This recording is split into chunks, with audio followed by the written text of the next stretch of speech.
Assalamualaikum warahmatullahi wabarakatuh.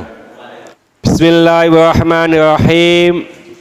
Wa an Abi Darda'i qala, dari Abu Darda ia berkata, qala Rasulullah sallallahu alaihi wasallam, Rasulullah sallallahu alaihi wasallam bersabda, innal la'anina, sesungguhnya orang-orang yang suka melaknat, la yakununa syuhada'a, ia tidak bisa menjadi saksi, wala syufa'a, dan juga tidak bisa memberikan pertolongan. Kapan? Yaumal qiyamati, pada hari kiamat. Akhrajahu Muslimun, dikeluarkan oleh Imam Muslim. Ini hadisnya juga pendek. Jadi hadis ini dimulai dengan kata-kata inna tauhid.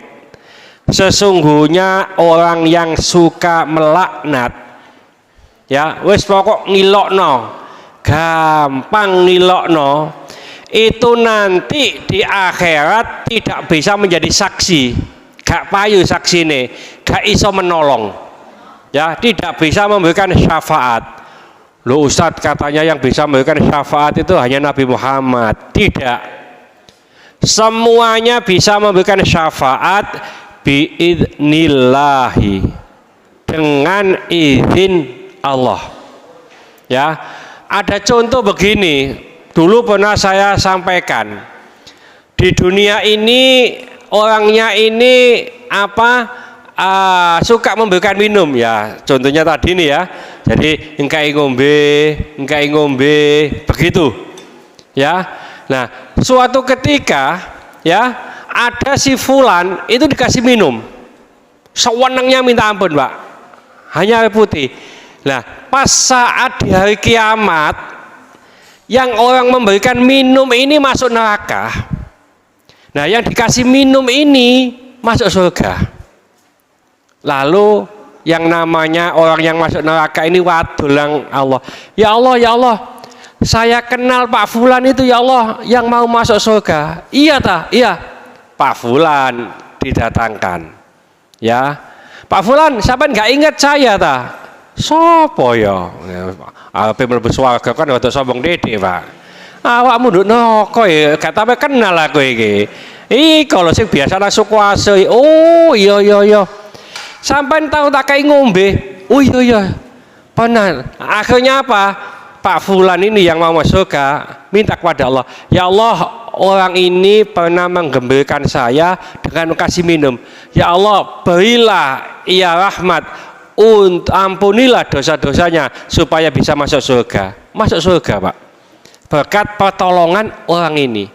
Dan orang yang demikian ini bisa menolong, ya, karena orang ini tidak pernah melaknat orang lain.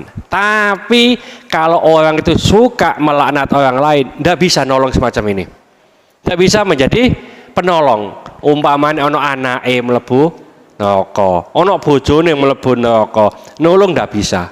Jadi saksi tidak bisa. Ya, jadi ini di hari kiamat. Nah, kalau di dunia sapa wae iso saksi, Pak. Jadi saksi, sapa wae iso nolong, pokoknya mampu. Ya, tapi kalau di hari kiamat tidak bisa. Oleh karena itu ngapunten, kita di dunia upayakan banyak berbuat baik kepada orang lain. Ya, mungkin dengan pertolongan kita saat ini, kita nanti di akhirat ditolong oleh orang yang kita tolong ini. Biidnillah. Ya, kalau kita baca ayat kursi itu kan siapa saja bisa memberikan syafaat, Pak. Ya, jadi tidak ada bisa memberikan syafaat kecuali dengan izin Allah. Kalau Allah memberikan izin, siapa saja bisa memberikan pertolongan. Dan yang bisa memberikan pertolongan pertama kali adalah Nabi Muhammad Shallallahu Alaihi Wasallam, termasuk baca Al-Quran. Ya, ini juga Quran itu bisa memberikan syafi'an li ashabih, memberikan syafaat pertolongan kepada pembacanya. Alhamdulillah di sini saya lihat ada jadwal tiap subuh Pak, ada baca ya. tiap subuh ada yang baca berapa juz itu yang baca itu? Coba dibaca ya gantian itu ya. Terus anunya apa itu kalau apa? Kalau tadarus tiap bulan? Enggak. 1 bulan sekali ya. Nah, kita upayakan baca Al-Qur'an supaya mendapat syafaat dari Al-Qur'an. Nah, kita berupaya setiap orang yang kita temui kita senangkan, kita gembirakan ya, sehingga nanti di akhirat kalau kita nanti di sana apa banyak dosanya itu mungkin bisa dikasih pertolongan ya. Ada lagi mungkin ya.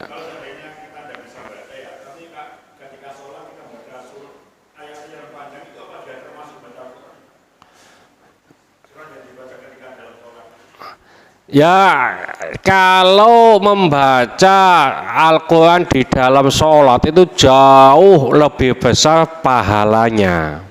Ya, insya Allah nanti di Risalatul Mu'awanah ya, Ustaz Aroni itu ada keterangan.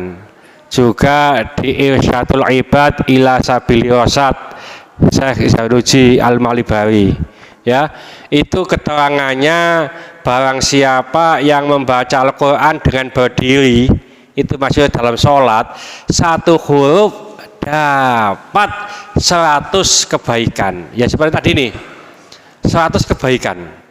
Tapi kalau dalam sholat terus duduk ya, kamu terjatuh kalau sholat malam itu kadang-kadang duduk Pak ya, karena capek dan yang dibaca itu banyak ya, itu mendapatkan 50 kebaikan 1 huruf dalam sholat.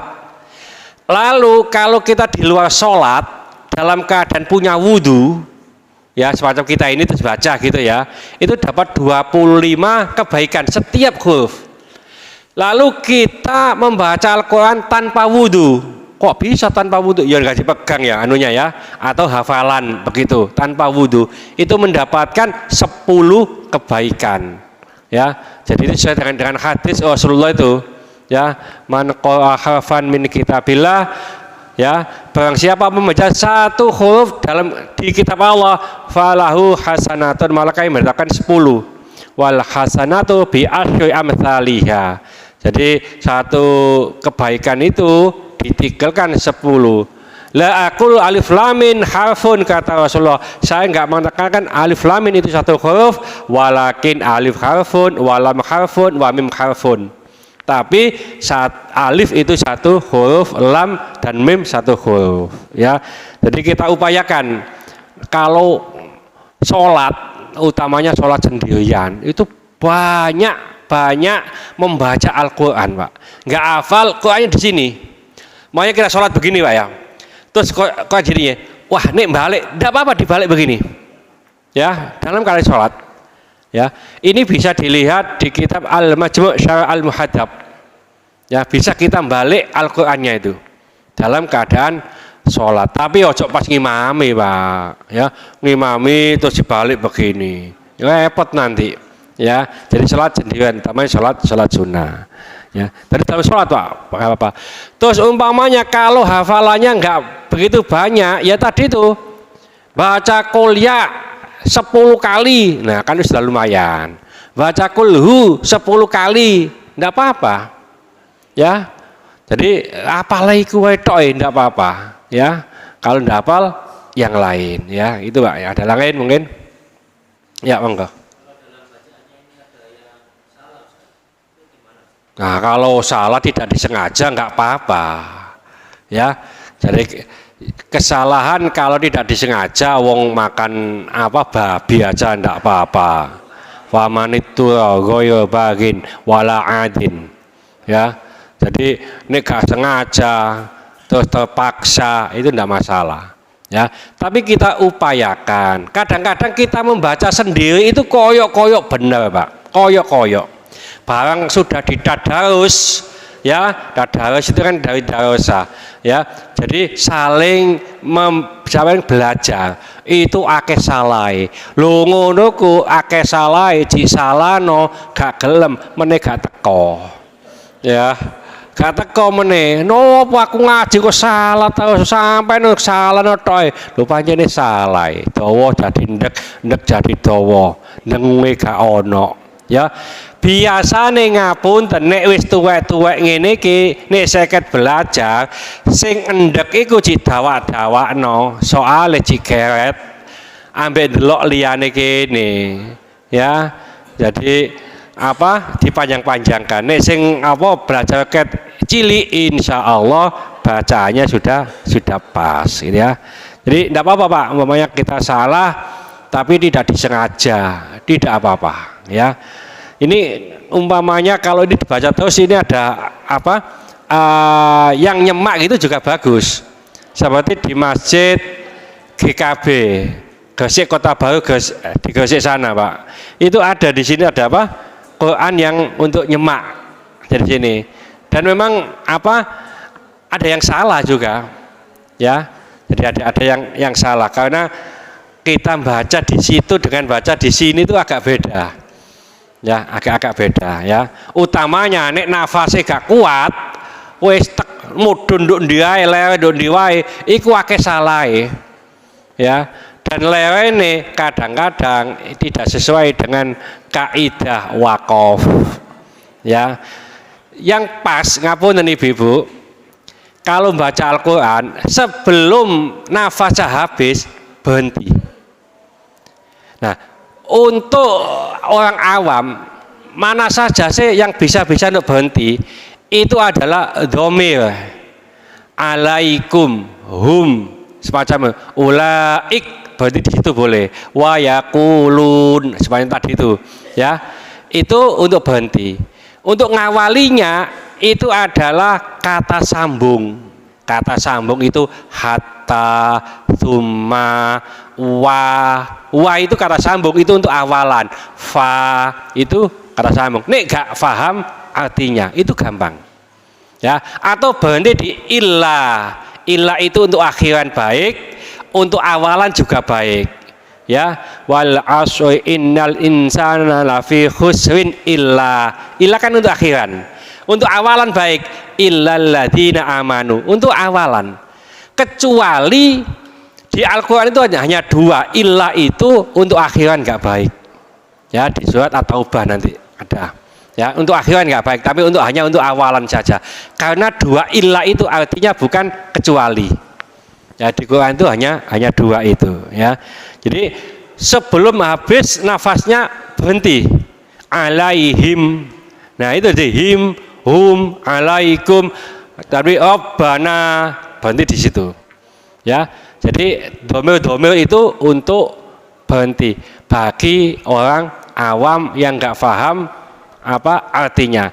Untuk ngawali kata sambung itu kemudian duma hatta sehingga wa dan ya fa itu untuk pengawali. Nggak ngerti artinya insya Allah agak betul ya. Ada ijazah. Dulu pernah saya sampaikan, mungkin saya dikasih ijazah oleh guru saya supaya kita itu baca Al-Qur'annya itu lancar ya. Ada ijazah di surat Ar-Ra'd ayat 33 kalau nggak salah. Walau anna Qur'anan suyirat bihil jibalu au qutti'at bihil ardu au kullima bihil mauta balillahil amru jami'a. Sampai itu dibaca itu dulu baru ngaji ya. Kalau nggak salah surat Ar-Ra'd itu surat ke-30 kalau nggak salah ya, ayatnya 33 ya, nanti dicari. Walau anna Qur'anan suyirat bil jibalu au qutti'at bil ardu au kullima bil mauta balil lam jami'a. Jadi ayat 33 itu tidak semuanya, jadi hanya sebagian. Setelah itu baru ngaji insyaallah dengan barokah guru-guru itu bisa lancar ya. Terus kedua, kalau ngaji mata, mulut, pikiran itu harus di sini. Ngapunten, sebisa apapun dia membaca Al-Quran, selancar apapun dia membaca, kalau melihat di sini, pikirannya di luar, ketatil ya. Itu sama dengan orang melamun. Ngapunten, saya melihat sesuatu, kalau pikiran saya ke sana, itu tidak bisa melihat, Pak. Meskipun mata saya melihat ke sana, itu tidak akan bisa melihat. Itu namanya melamun. Jadi konsentrasinya di sini, ya. Terus cara belajar kalau untuk orang awam, pertama itu yang diketahui harus huruf harus apal dulu. Yang kedua harokat a i u, huruf sama a i u. Yang ketiga ditingkatkan ke panjang pendek. 3 itu aja insya Allah sudah baca Al-Quran dengan baik. Ya, nah selanjutnya dengung terang, dengung jelas itu. Ya, lain itu enggak sudah. Itu untuk orang awam. Hafal huruf, ya, pompong masih muda, Pak. Enggak, kalau sudah tua itu membedakan titik 1, titik 2 enggak bisa. Nun sama tak itu kabur, bak sama ya kabur. Ya, ini harusnya tulisannya Yasin dibaca Basin karena kabur, ya. Jadi mumpung masih bisa melihat huruf di kuati, harokat a i u dikuati, lalu panjang pendek sudah, insya Allah sudah bisa membaca. Bismillahirrahmanirrahim. Al-'asri innal insana lafi khusrin illa alladziina amanu wa 'amilus sholihati wa tawassaw bil haqqi wa tawassaw bis sabr. Subhanakallahumma bihamdika asyhadu an la ilaha illa anta astaghfiruka wa atubu ilaik. Assalamualaikum warahmatullahi wabarakatuh.